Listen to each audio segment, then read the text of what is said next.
तो दोस्तों, जिसके नाम पे गाड़ी है और उस आदमी का मृत्यु हो जाए तो वो गाड़ी बिकेगा या नहीं बिकेगा, ये काफ़ी सारे लोगों के मन में एक सवाल रहता है।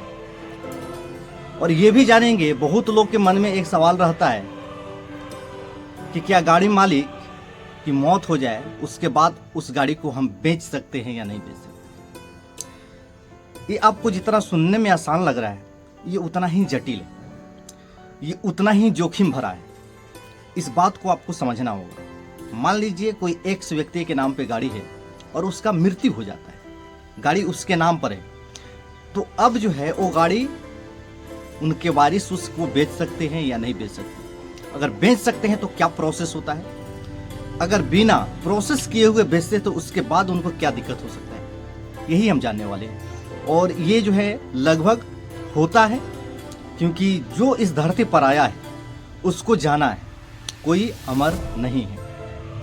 इस चीज़ को समझना होगा आपको, जानना होगा आपको। तो वीडियो काफ़ी महत्वपूर्ण है। आपको किसी भी सोशल मीडिया पे आपको इस टॉपिक पे वीडियो नहीं मिलेगा, क्योंकि हमारा एक प्लेटफॉर्म है जहाँ पे हम आपको गाड़ी से संबंधित सभी जानकारी अभी लगातार हम आपको दे रहे हैं। नीलामी से संबंधित जानकारी देते हैं, गाड़ी खरीद बिक्री से संबंधित जानकारी देते हैं। आप बहुत सारा चीज़ जो है आपके हित के लिए, आपके फ़ायदे के लिए बताया जाता है। तो वीडियो को लाइक ज़रूर कर दीजिएगा, चैनल को सब्सक्राइब जरूर कर लीजिएगा। फेसबुक पर देख रहे हैं तो कृपया फॉलो जरूर कर लीजिएगा। तो सबसे पहले हम चलते हैं कि क्या किसी व्यक्ति का अगर मृत्यु अगर हो जाता है तो उस गाड़ी को हम कैसे बेच सकते हैं। तो इसका प्रोसेस को सबसे पहले आपको जान लीजिए कि सबसे पहले ये देखिए कि उस व्यक्ति के नाम पे कौन सा गाड़ी रजिस्टर्ड है।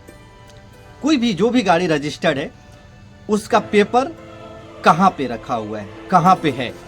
पेपर अगर आपके पास अगर है तो बहुत अच्छी बात है। अब आ जाते हैं क्या कि अब उस गाड़ी को हम कैसे बेचेंगे। तो उस बेचने के लिए सबसे पहला जो प्रोसेस आता है वो प्रोसेस होता है आपको डेथ सर्टिफिकेट, यानी मृत्यु प्रमाण पत्र आपको बनवाना होगा।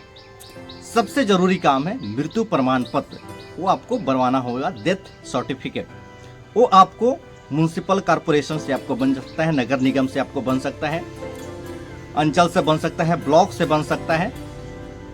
उसको बनवाने का जो प्रोसेस होता है वो प्रोसेस आपको अलग वीडियो में देख सकते हैं, या आप यूट्यूब पर या गूगल पे सर्च मार के देख सकते हैं डेथ सर्टिफिकेट कैसे बनता है, तो उसको आप देख सकते हैं। उसके बाद आ जाता है क्या कि वारिस प्रमाण पत्र, यानी आप वंश का हिस्सा हैं, आप एकलौता उस वारिस हैं या और भी उसके हकदार हैं। मान लीजिए XYZ एक्स के नाम पे गाड़ी है, उनके 2 लड़का है या 3 लड़का है या 4 लड़का है, तो उस प्रॉपर्टी पे जो है ना सभी का अधिकार हो जाता है। तो इस स्थिति में आप अकेला बिना वारिस प्रमाण पत्र के आप बेचते हैं तो ये भी इनलीगल है, क्योंकि अगर उस पर कोई एक्शन अगर लेता है तो फिर उस पर दिक्कत आ जाता है। तो इसके लिए आपको वारिस प्रमाण पत्र बनवाना बेहद जरूरी है, वारिस प्रमाण पत्र बनवाना जरूरी है।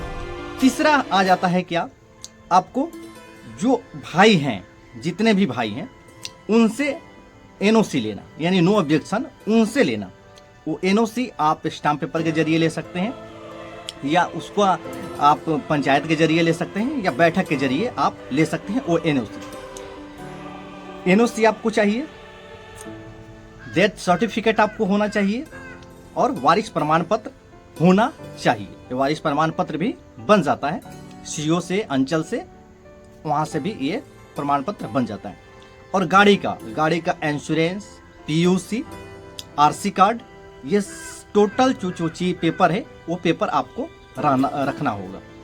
फॉर्म 31 RTO में मिलता है। फॉर्म 31 भर के आप RTO में जमा कराते हैं, गाड़ी जो है वारिस के नाम ट्रांसफ़र हो जाता है। वारिस के नाम जब गाड़ी ट्रांसफ़र हो जाने के बाद आप उस गाड़ी को बेच सकते हैं। अगर ये सब प्रक्रिया बिना प्रक्रिया को अपनाए हुए अगर उस गाड़ी को अगर आप बेचते हैं तो उसके बाद जो है ना आपके ऊपर गैर कानूनी रूप से आपका कार्रवाई हो सकता है, आप फंस सकते हैं, जेल भी जा सकते हैं।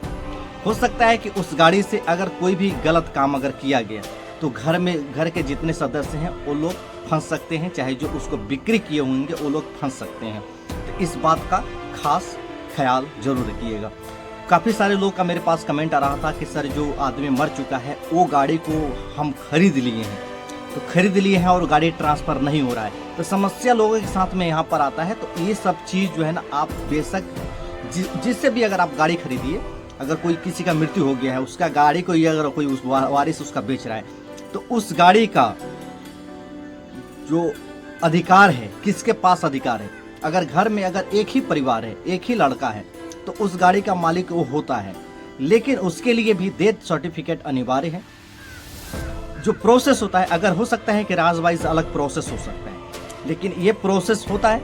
इस प्रोसेस को अपनाने के बाद ही आप गाड़ी को खरीद सकते हैं या बेच सकते हैं। तो बाकी रह गया बात कि आपको ये सारा प्रोसेस कहाँ पे करना होगा।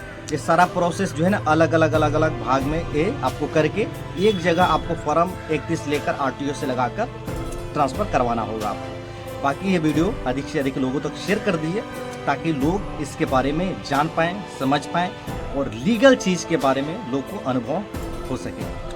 बाकी अगर फेसबुक पर देख रहे हैं तो फॉलो जरूर कर लीजिएगा, दोस्तों के साथ में शेयर करना नहीं भूलिएगा, ताकि किसी न किसी को लाभ मिल सके। अगर कोई ऐसा काम कर रहा है तो उसको इस बारे में जानकारी हो सके। धन्यवाद।